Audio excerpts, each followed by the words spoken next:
Salut à tous, j'espère que vous allez bien. On se retrouve aujourd'hui pour une vidéo face caméra, ça faisait longtemps, pour aborder un sujet un peu chaud et qui passionne pour de multiples raisons. J'ai nommé le contrôle technique des deux roues. Imposé par une directive européenne depuis 2014, la transposition dans le droit français du contrôle technique pour les deux roues a fait l'objet de nombreux rebondissements et a été repoussée à de maintes reprises.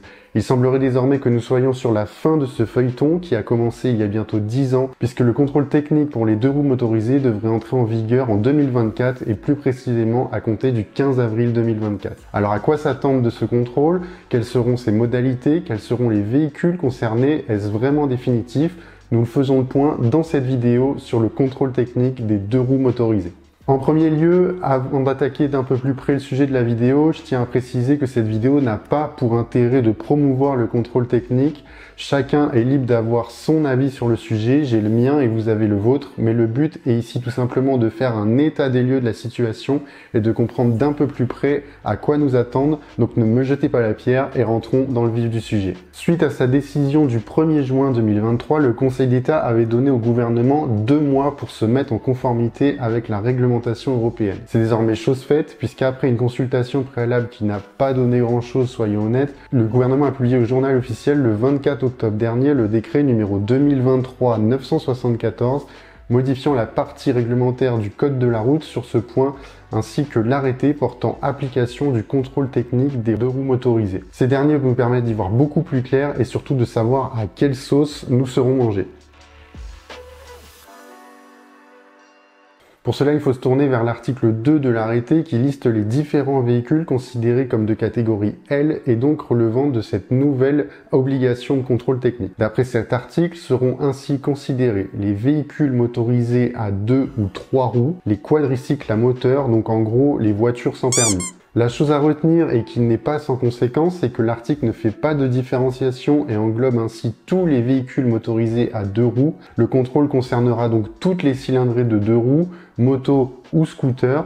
De fait, seront aussi concernés tous les cyclos de 50 cm3 ou moins. Le texte précise également que les véhicules que l'on vient de lister et donc concernés sont ceux soumis à obligation d'immatriculation, ce qui permet ainsi d'exclure les motos de piste, de cross, de trail qui, elles, n'ont pas à être immatriculées. Les enduros immatriculés devraient, quant à elles, être épargnés.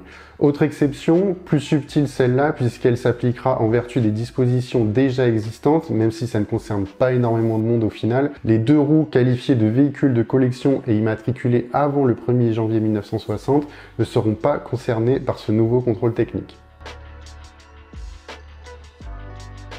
Sur ce point, l'article 43 de l'arrêté prévoit une application progressive à compter du 15 avril 2024. Tout le monde ne sera pas en effet mangé à la même sauce dès cette date. Seront d'abord concernés les véhicules dont la date de première mise en circulation est antérieure au 1er janvier 2017, donc jusqu'au 31 décembre 2016. Pour ces véhicules, même si c'est loin d'être clair, l'arrêté procède en 2 temps, à savoir si la date anniversaire de votre moto est antérieure au 15 avril, par exemple le 20 février 2015, vous aurez 4 mois à compter du 15 avril 2024, soit jusqu'au 14 août 2024, pour réaliser votre premier contrôle. Si en revanche votre moto fête son anniversaire au-delà du 15 avril, par exemple un 10 juillet 2012, alors vous aurez 4 mois à compter de cette date anniversaire pour passer ce premier contrôle, et ce, dans la limite du 31 décembre 2024. Vous me suivez, vous inquiétez pas, ce sera plus simple pour la suite, mais en gros, ce qu'il faut retenir, c'est que normalement, tous les véhicules immatriculés pour la première fois avant 2017 devront avoir réalisé leur contrôle technique avant le 31 décembre 2024. Pour ce qui est des autres titines, comment ça marche?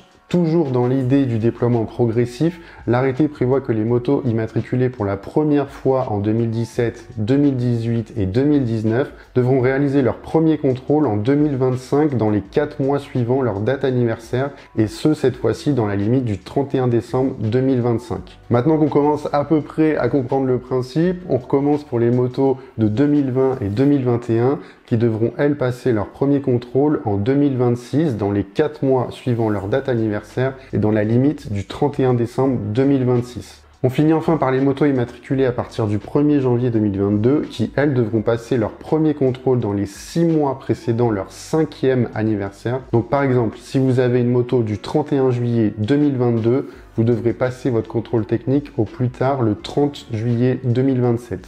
Maintenant qu'on a avalé le plus dur, on va enfin parler de la périodicité de ce contrôle technique.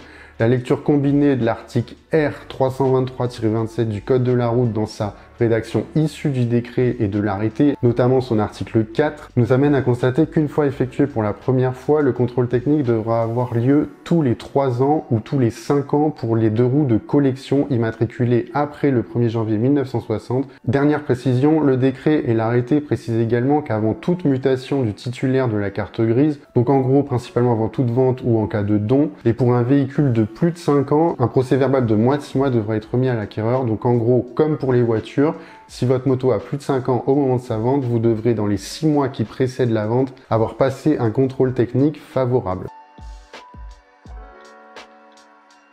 Les modalités et le contenu du contrôle sont abordés quant à eux aux articles 5 à 11 de l'arrêté.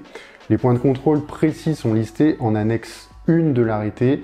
On aura donc d'après cette annexe 9 points de contrôle pour la plupart visuels, à savoir en premier lieu identification du véhicule. Donc là en gros ce sera tout ce qui concerne la plaque d'immatriculation, le numéro de châssis, mais aussi l'état général de votre moto. Deuxième point de contrôle, l'équipement et le freinage. Là rien de bien sorcier. Tout ce qui aura attrait au système de freinage sera contrôlé. Ensuite, la direction. Idem ici, rien de compliqué, état de la direction, du guidon. Ensuite, la visibilité. Pour les motos, il s'agira essentiellement des rétroviseurs. Donc pareil, gaffe aux rétros, en bout de guidon, AliExpress, tout ça. Pensez bien à remettre vos rétros d'origine. On a ensuite les feux, les dispositifs réfléchissants et équipements électriques. Ici, donc les feux avant, arrière, les clignotants, l'éclairage, éclairage de la plaque, mais aussi, il faut le souligner, les catadioptres. Vous savez, un peu le truc que tout le monde enlève très rapidement, ça aussi ce sera vérifié, donc attention. Ensuite, on a l'essieu, roues, pneus et suspension. Là, pas besoin de préciser, la catégorie est suffisamment claire et sans piège apparent. Faites bien attention à l'état de vos pneus, de vos jantes et de votre fourche. Ensuite, on a les châssis et accessoires du châssis. Quand on parle d'accessoires ici, on entend la selle, le garde-boue, les repose-pieds. Ensuite, on a une catégorie autres matériels. Donc là, c'est peu clair, mais en descendant dans la grille de contrôle, on se rend compte que l'on parle ici en fait de l'avertisseur sonore, du compteur, en gros vitesse, kilométrage, tout ça.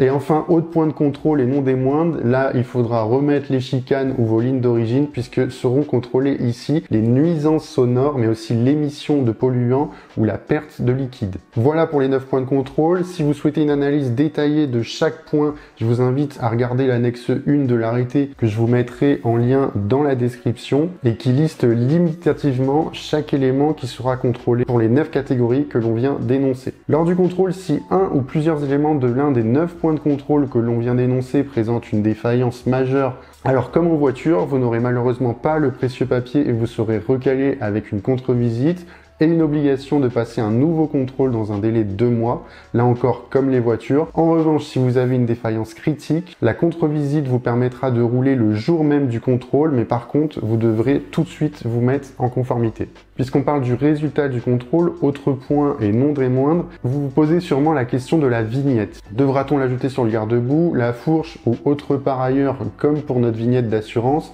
Là, l'arrêté prévoit en son article 10 que le contrôleur appose à l'issue du contrôle la vignette dans le coin inférieur droit du pare-brise. Mais il prévoit aussi, toujours dans ce même article, que les véhicules dépourvus de pare-brise, donc autant dire presque toutes les motos, ne sont pas soumis à cette disposition. Donc non, nos motos ne seront pas équipées d'une vignette supplémentaire. En cas de contrôle, le procès-verbal du contrôle technique, sa copie ou bien la présentation de la carte grise avec la vignette collée dessus devrait suffire. Reste tout de même une subtilité. Qu'entend-on réellement par pare-brise? Une bulle doit-elle être considérée comme telle? Pour l'instant, difficile de le dire. Si on applique strictement le texte, la logique voudrait que non, mais cet élément devra être précisé. Pour ce qui est du coût, c'est pour l'instant l'inconnu. Dans la mesure où les points de contrôle sont 4 fois moins nombreux que pour les voitures, on serait en droit d'espérer un tarif bien moindre que pour celle-ci. Pour autant, est-ce que ce sera réellement le cas? Est-ce que le point de certains contrôleurs, sans citer de nom, influencera le montant de l'addition? Pour l'instant, il semble être un peu trop tôt pour le dire. Pour autant, le ministre des Transports, Clément Beaune, a à plusieurs reprises annoncé que le gouvernement s'attacherait à veiller à ce que le coût reste entre guillemets abordable. Il souhaite un tarif autour d'une 50aine d'euros. Les discussions sont actuellement en cours avec les principaux acteurs du milieu, affaire à suivre donc. Il semblerait que bien que l'on soit malgré tout sur la fin de ce feuilleton qui nous a tenu en haleine pendant de nombreuses années, après avoir été annoncé en 2022 puis en 2023, le contrôle technique des 2 et 3 roues et quadricycles à moteur devrait bien voir le jour à compter du 15 avril 2024, à voir si entre-temps des failles juridiques sont décelées dans les différents textes qui sont toujours susceptibles de recours. La FFMC a d'ailleurs annoncé à ce sujet dans un communiqué du 23 octobre étudier toutes les voies de recours possibles et n'exclut pas un boycott de la mesure, comme cela semble être le cas pour certains d'entre nous. Affaire à suivre donc.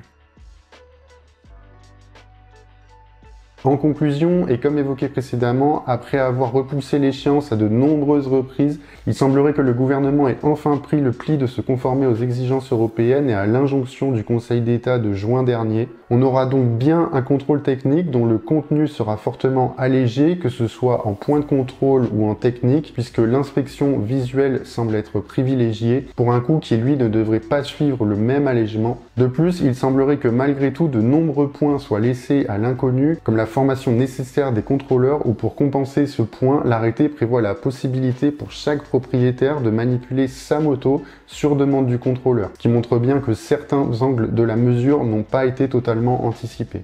Voilà donc sur ce que l'on pouvait dire actuellement dans cette mesure, telle que présentée par les textes publiés le 24 octobre dernier. Nul doute que de nouvelles infos devraient sortir dans les semaines et les mois qui viennent. Si c'est le cas, on en parlera bien évidemment. En attendant, j'espère que la vidéo vous aura plu. Si c'est le cas, comme d'habitude, n'hésitez pas à laisser le pouce bleu qui va bien ou à vous abonner si c'est la première fois que vous tombez ici et que le contenu vous plaît. Moi, je vous remercie d'avoir suivi la vidéo, d'être toujours de plus en plus nombreux et je vous dis à la prochaine. Ciao!